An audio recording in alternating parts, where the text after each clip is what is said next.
Olá, povo de Deus! Nesse dia 16 de dezembro de 2022, vamos dar continuidade ao livro de Josué, capítulo 16, do versículo 1 ao versículo 10, que está escrito assim: Saiu depois a sorte dos filhos de José, desde o Jordão de Jericó, as águas de Jericó, para o oriente, subindo ao deserto de Jericó pelas montanhas de Betel. E de Betel sai a luz e passa ao termo dos Arquitas até Atarote. E desce da banda do ocidente ao termo de Jaflete até ao termo de Bet-Oron, de baixo até Gezer, sendo as suas saídas para o mar.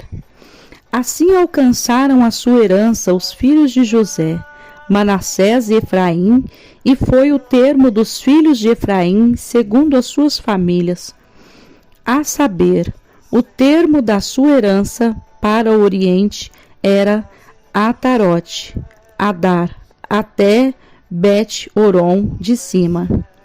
E sai este termo para o ocidente, junto a Miqumetade, desde o norte, e toma este termo para o oriente, a Taanate Siló, e passa por ela desde o oriente a Janoa.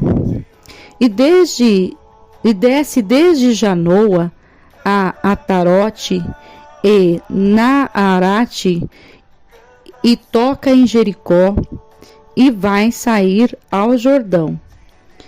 De Tapua vai este termo para o ocidente, ao ribeiro de Caná, e as suas saídas no mar. Esta é a herança da tribo dos filhos de Efraim, segundo as suas famílias. E as cidades que se separaram para os filhos de Efraim estavam no meio da herança dos filhos de Manassés, todas aquelas cidades e as suas aldeias. E não expeliram os cananeus que habitavam em Gezer. E os cananeus habitaram no meio dos efraimitas até ao dia de hoje, porém serviam-nos, sendo-lhes tributários. Glórias ao nome do Senhor. Nós estamos vendo aqui agora, o pastor Mateus já fez uma parte, no capítulo 15. Nós estamos vendo aqui a distribuição das heranças. Ali, primeiramente, na palavra de Deus, nós podemos ver a herança de Judá, e as heranças das 9,5 tribos. E no capítulo 16, as heranças dos filhos de José e a herança de Efraim. Essa palavra, nós podemos ver aqui, é um momento de distribuição. É um momento onde o povo de Deus está ali recebendo a promessa, o cumprimento da promessa que Deus tinha feito ao seu povo, o povo de Israel. E nós podemos ver que aqui cada um está recebendo os locais que são terras abençoadas, terras com águas, com ribeiros, terras férteis. E quando nós falamos de terra, nós imaginamos muitas coisas. Podemos imaginar uma terra seca, uma terra vazia, uma terra esturricada pelo sol, queimada pelo sol, ou nós podemos imaginar nesta terra ribeiros com águas, com grandes plantações, com árvores, com frutos, com tudo de melhor e de beleza, com os animais, os pássaros cantando e tudo de melhor. Sabe o que o Senhor me toca nesse dia para dizer para você? Que Deus tem o melhor para ofertar na sua vida. O melhor de Deus.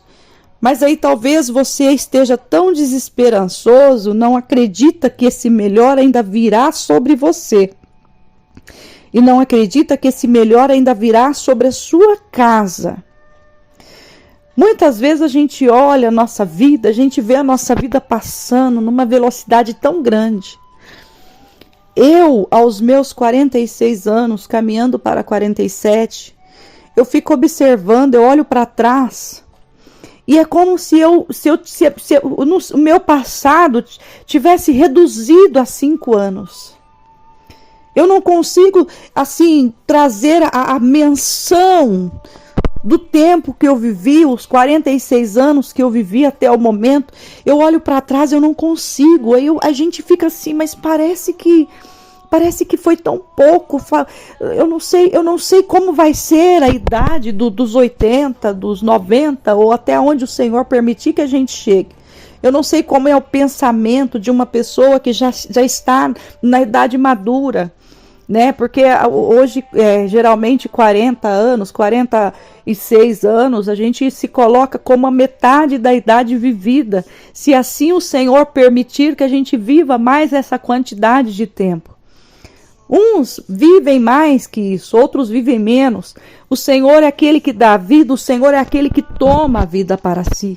Então nós estamos totalmente dependentes do Senhor. Enquanto o fôlego de vida estiver sobre nós, nós devemos reconhecer que é o Senhor, a grandeza do Senhor, que Ele tem o controle do tempo, o controle de tudo nas nossas vidas. Então eu imagino que quando chegar um tempo onde nós estaremos ali já na idade avançada, eu imagino que a gente vai olhar para trás, vai vir as cobranças daquilo que a gente não fez, que deveria ter feito diferente, porque isso acontece. Eu não sei com que idade você está ouvindo essa palavra, que idade que você tem hoje, e qual seja a sua situação de vida. Eu não sei se você já está refletindo sobre o seu passado. Eu muitas vezes me pego olhando para o meu passado e pensando, mas eu podia ter feito assim, eu podia ter feito assim. Só que a palavra de Deus, ela nos dá a autonomia para nós vivermos a cada dia como se fosse único. Então não dá tempo para nós ficarmos presos lá no passado, pensando de como a gente resolveria, porque não tem como resolver. Então o que o Senhor me toca dizer para você nesse dia: viva intensamente, mas viva com Deus. Viva intensamente, mas viva com o Senhor Jesus. Porque quando nós olhamos para trás, a nossa vida, o que passou, passou, já não tem mais sentido, já não tem como mudar nada. Mas o que nós vamos viver daqui para diante é o que vai contar, é o que vai valer. Então o que o Senhor me toca dizer para você nesse dia: olha, comece a fazer diferente. Se você não perdoava, comece a perdoar. Se você não amava, comece a amar. Se você não abraçava, comece a abraçar. Porque você não sabe quanto tempo você vai pisar sobre a face da terra. Então, em nome do Senhor Jesus, comece a fazer diferente. Se tem algo do teu passado que está te incomodando, há tempo de você ainda mudar. Você que está ouvindo essa palavra, dá tempo de você mudar, dá tempo de você consertar. Quantas pessoas ainda têm vivido presas no passado? Por quê? Porque não conseguem se livrar dele. Não conseguem. E fica naquela situação. Quer dizer algo para você: se você está preso no teu passado, você não vai conseguir resolver seu passado. Entrega o teu passado na mão de Deus. Sabe o que a palavra de Deus diz sobre o nosso passado? A palavra de Deus diz que o Senhor perdoa os nossos pecados, e dos nossos pecados Ele já não se lembra mais. Então, em nome do Senhor Jesus, por que você fica todo o tempo vivendo águas passadas? Em nome do Senhor Jesus, até mesmo o Senhor Jesus falou que o odre, quando ele está trincado, quando ele está velho, né? Quando coloca um vinho novo nele, o odre trinca, o odre racha e perde-se aquele vinho que foi derramado naquele odre velho. O Senhor te convida a um renovo. O Senhor te convida a se fortalecer na presença dEle, a começar a viver o presente de uma forma como você nunca viveu antes. Entrega entregando o teu caminho ao Senhor, confiando nele para que o mais ele venha fazer.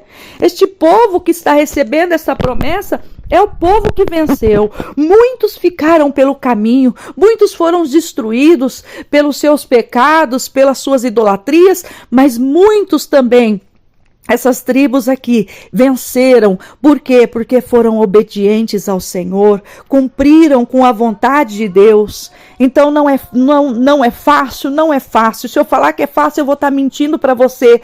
Mas muito mais difícil é a gente passar sem o Senhor na nossa vida. Muito mais difícil é viver uma vida sem Deus. É viver uma vida sem temor.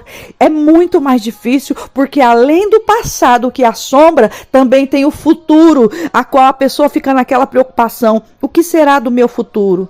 O meu futuro, eu como serva de Deus, eu digo, o meu futuro cabe ao Senhor. O meu futuro está nas mãos do Senhor. Não é homem que vai definir o meu futuro. Não é homem que vai definir o seu futuro. Mas o seu e o meu futuro está nas mãos do Senhor. E o que depende de nós, o que nós precisamos fazer para que o nosso futuro seja uma bênção: obedecer ao Senhor, cumprir com a palavra de Deus, amar o nosso próximo, perdoar, abraçar enquanto há tempo, para que o nosso futuro seja abençoado, porque aquele que planta o bem certamente colherá o bem. Então comece a mudar as tuas atitudes, comece a mudar os teus atos, para de viver o seu passado. Não dá mais para consertar, mas o seu dia a dia dá para você ir consertando, dá para você ir sendo melhor dia após dia, para que você venha também ser um herdeiro da promessa, para que a tua vida, os seus dias na terra também seja dia de bênção.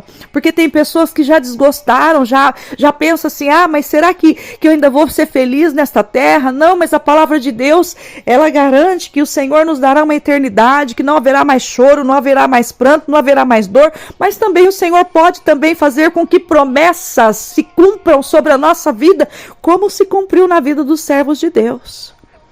Então, em nome do Senhor Jesus, comece a tomar atitude de fé, atitude de esperança. Começa a lançar boas sementes na terra e você vai ver que o nome do Senhor será exaltado, porquanto você ouviu essa palavra e você deu ouvidos e guardou no teu coração.